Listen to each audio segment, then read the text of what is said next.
AITA that my husband is planning to go on a dinner date with a long-term ex plus 3 updates. I really need input from people who don't know us, so their opinions aren't biased. I'm very emotional and tired, so I apologize in advance for any typos. My husband, Jack, a male, 36, used to date Emma, female, 30, for 4 years. They broke up because Jack didn't want to get married or have kids. Emma moved away, and about a month later, Jack met me, female, 30. I don't look like the typical girls Jack had been dating. For example, Emma is super tall, blonde with blue eyes, and has a PhD. I'm petite, 110 pounds, and short. I'm a nurse. I have dark curly hair, and I'm an introvert. Apparently, she was a social butterfly. Jack has a group of friends that he's known since childhood.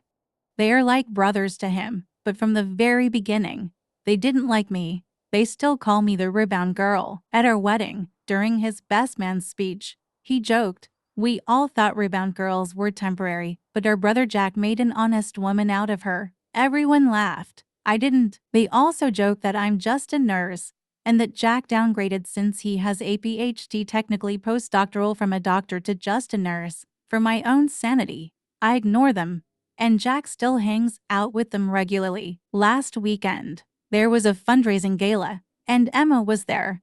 I saw her for the first time in person. Jack introduced me, and Emma said, "Yeah, I know who she is." The guys weren't kidding when they described her. Ha ha. Jack quickly changed the topic and asked how long she was in town. She said for a week, and then they ended up chatting all night, reminiscing about old times. I decided to talk to other people. Later, at bedtime, Jack mentioned that he should go out to dinner with Emma. I assumed he meant inviting her over, so I asked what kind of food she likes so I could make it. He said no, it would just be the two of them. I asked, "Like a date?" And he replied, "No, just a friends going to dinner." "Why are you so insecure?" I asked him. "Do you miss her? Do you miss being with her?" He said, "I'm not going to lie. It felt great talking to her tonight.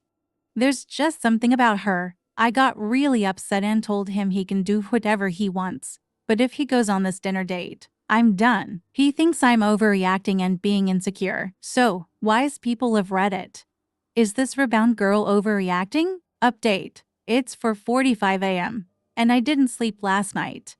I thought I'd post an update. I decided to stay awake and talk to him when he came home. When he did, I told him I could have tracked your location, shown up at the restaurant, and done so many things to get my answer. But I'd like to believe you have enough respect for me to tell me, were you on a dinner date with your friends or Emma? He showed me pictures and said, "No, it was all of us, me, my friends, and Emma." I was stupid enough to feel relieved, even feeling bad for accusing him. Then he told me to sit down because we needed to talk. He said that after seeing Emma at the gala, he couldn't stop thinking about her. He decided to take Monday and Tuesday yesterday off and spent the whole day with her while I assumed he was at work. He went on about how strong their connection was, how they couldn't stop talking, and how much he enjoyed being with her. He told me I'm a sweet woman, but he never felt that spark with me.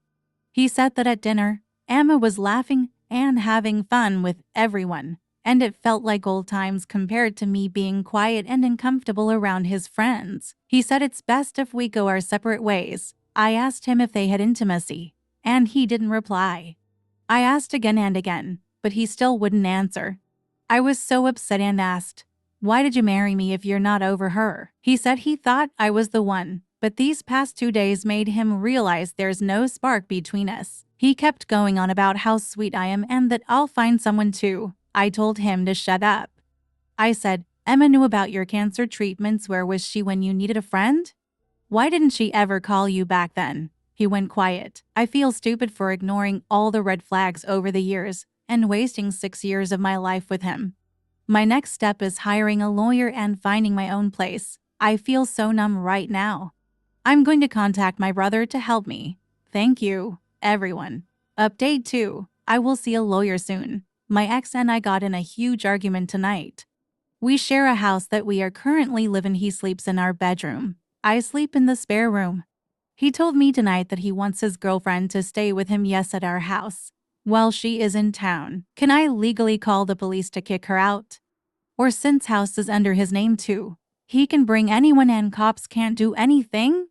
I suggested he moves out so he can invite whoever he wants, but he doesn't want to pay mortgage for our current house and rent for a place he would be staying. Update 3. So many people have asked for an update. There isn't much to share except that my ex has been extremely difficult. He and his affair partner AP took time off work. They are traveling and having fun. He refuses to respond to or acknowledge me. I no longer have access to his money. I'm working extra shifts to cover the mortgage. I've met with 2 lawyers, but I realized I can't afford their fees.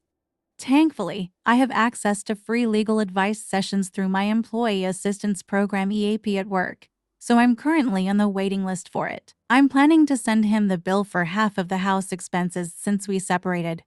Meanwhile, he's out traveling, and I'm working overtime to pay the mortgage.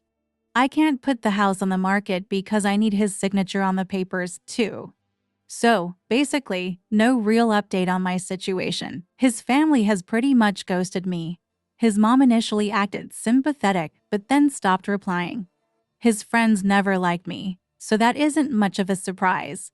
On the bright side, I do have an empty house now. I love how quiet and peaceful it is. I can cry for hours without worrying that anyone will see me. Edit. Yes, Emma knows he can't get her pregnant. I thought I was clever by telling her. Their long-term plan is either adoption or using a sperm donor. IVF. I felt disgusted hearing about it because adoption was our plan. Now, it's his and her plan.